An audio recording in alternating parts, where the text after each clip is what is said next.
नमस्कार मंडळी, Ram Ram. Welcome back to my new vlog.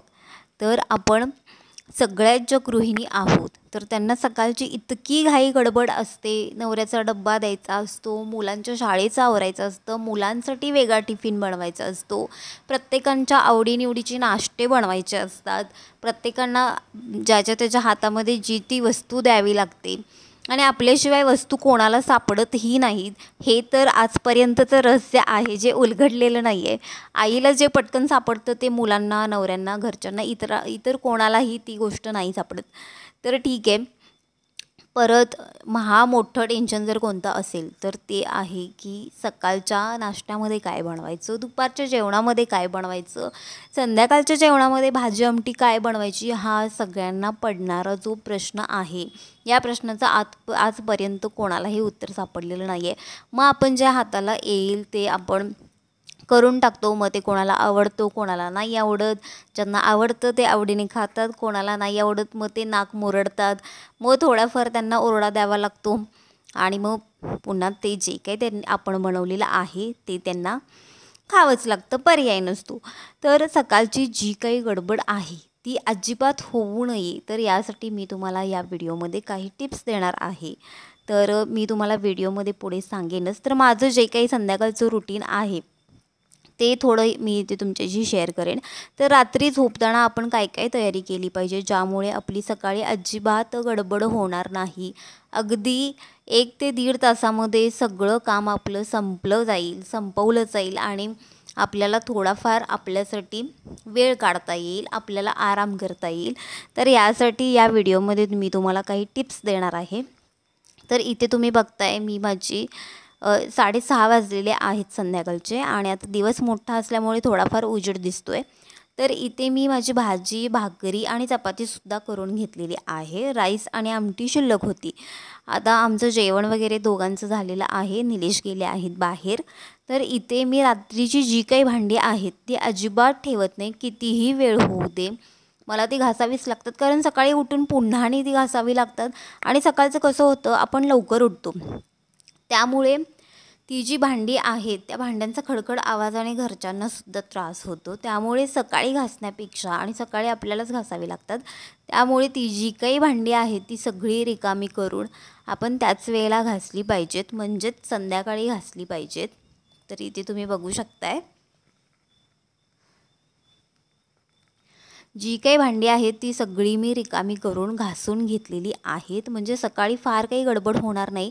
जे जे मला लागतं ते सगळं स्वच्छ मी केलेलं आहे.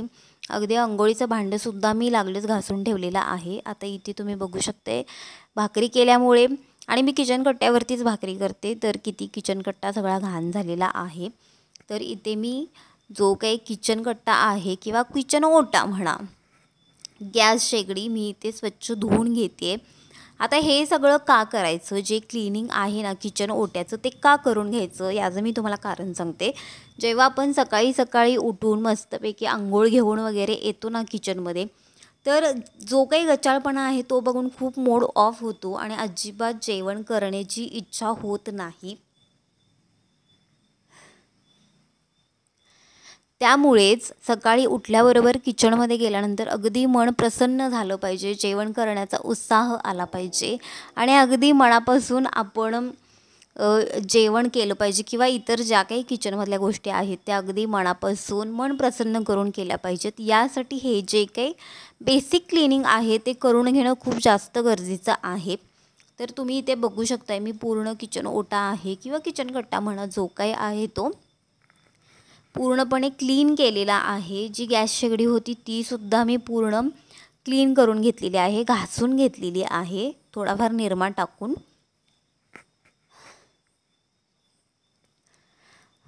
आणि किचन कट्ट्याची जी काही फरशी होती तीसुद्धा मी पूर्ण क्लीन केलेली आहे. आता राहिलं बेसिनसुद्धा स्वच्छ करणं खूप जास्त गरजेचं आहे. त्यामध्ये आपण चुकून का होईना आपल्या हातून थोडंफार खरकट जातं आणि ते क्लीन नाही केलं तर त्याचं खूप जास्त वास येतो. त्यामुळे बेसिन क्लीन करून थोडंफार त्यामध्ये गरम पाणी ओतणं खूप जास्त गरजेचं आहे. आणि हे सगळं रात्रीच आवरून घेतलं तर सकाळी आपल्याला काम करण्याचा उत्साह येतो, जेवण करायचं कंटाळा येत नाही, मन अगदी प्रसन्न होतं आणि पुन्हा ते घाण झालेलं किचन बघितलं ना तर अजिबात इच्छा होत नाही, मरगळ येते लिटरली आपल्याला काम करण्यासाठी. तर ते होऊ नये म्हणून ह्या सगळ्या गोष्टी करणं खूप जास्त गरजेचं आहे.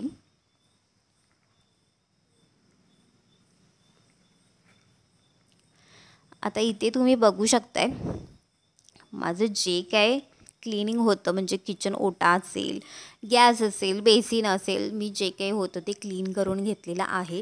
आणि जे आपले स्क्रबर असतात ते व्यवस्थित अगदी धुवून ठेवले पाहिजेत, नाहीतर त्याचा इतका घाण वास येतो, त्यामध्ये अन्नाचे कण जाऊन बसतात आणि त्याचा वास इतका घाण येतो की ते सगळं जे आहे ते आपल्या त्यामधले जे काही जंतू वगैरे आहेत ते आपल्या स्क्रबरमधले आपल्या जेवणाच्या ताटांना, भांड्यांना वगैरे लागतात आणि मग आपल्याला फूड पॉयझनिंगसुद्धा होऊ शकतं. आता इथे तुम्ही बघू शकताय मी एक जी बादली होती तीसुद्धा मी भरून ठेवलेली आहे, म्हणजे सकाळी उठल्याबरोबर मला पाण्याची गरज भासली तर मी तिथल्या तिथे घेऊ शकते. आता सकाळच्या डब्यासाठी जे काही करायचं आहे ते मी लागलंच इथे भिजत घातलं आहे, हिरवा वाटाणा तुम्ही बघू शकताय.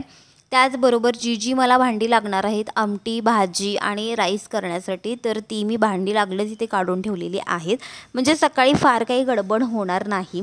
आणि ज्या गोष्टीची ज्या पदार्थाची आमटी करायची आहे तर ती वांगीसुद्धा मी इथे काढून ठेवलेली आहेत, म्हणजे वांग्याची आमटी आणि वाटाण्याची भाजी मी करणार आहे. लागलीच निलेशचा जो काही टिफिन आहे तो सुद्धा मी काढून ठेवते, म्हणजे सकाळी गडबड होत नाही. त्यांना खूप जास्त गडबड असते आणि खूप सकाळी लवकर जावं लागतं त्यांना, त्यामुळे जे काय आहे ते आधीच नियोजन करून ठेवलं तर सकाळी अजिबात गडबड होणार नाही. हाताला लागतील अशा ज्या वस्तू आहेत त्या आपण ठेवल्या नेहमीच्या, ज्या आपल्याला लागणाऱ्या असतात, तर सकाळी अजिबात गडबड होत नाही, आपली चिडचिडसुद्धा होत नाही. तर इथे तुम्ही बघू शकता मी डायनिंग टेबलसुद्धा क्लीन करून घेते. जेव्हा निलेश सकाळी जेवायला बसतात ना, जर डायनिंग टेबलवरती थोडी जरी घाण असेल तर ते खूप ओरडतात, त्यांनासुद्धा क्लीन सगळं लागतं व्यवस्थित जिथल्या तिथे. आता फरशी मी ऑलरेडी दुपारी पुसली होती, त्यामुळे आता मला फरशी पुसण्याची गरज नाही भासली. मी फक्त झाडून काढते आहे आणि पूर्ण झाडून झाल्यानंतर तर तुम्ही इथे बघू शकताय पूर्ण झाडून झाल्यानंतर मी तुम्हाला फायनल लुकसुद्धा दाखवेन. अगदी सकाळी उठल्याबरोबर आपण किचन बघितलं ना तर इतकं प्रसन्न वाटतं ना, काम करण्याची हुरूप येते, आनंद वाटतो, उत्साह वाटतो. तर तुम्ही बघू शकता, तुम्हाला हवं असेल तर रात्रीसुद्धा फरशी तुम्ही पुसून घेतला तरीही चालेल, काहीच प्रॉब्लेम नाही. आणि जे काही अंघोळीसाठी लागणारं पाणी आहे ते सुद्धा मी लागलीच भरून ठेवते, म्हणजे उठल्याबरोबर माझीसुद्धा गडबड होणार नाही. उठायचं ते गॅस पेटवायचं म्हणजे पाणी तापतं, पाणी तापेपर्यंत ब्रश करून घ्यायचा आणि अंघोळ झाल्यानंतर मी तुम्हाला सांगेन एकीकडे राईस ठेवला शिजण्यासाठी, दुसरीकडे जे काही आपली कडधान्य आहेत ते तर ते कडधान्य कुकरला शिजेपर्यंत आपण कणिक मळून घ्यायची आणि जी काही आपली भाजी वगैरे नीट करायची आहे ती नीट करून घ्यायची, म्हणजे तितकाच वेळ आपला वाचेल. तर ह्या सगळ्या गोष्टी अशा होत्या. व्हिडिओ आवडला तर लाईक, शेअर, सबस्क्राईब करा. भेटूया नेक्स्ट व्हिडिओमध्ये.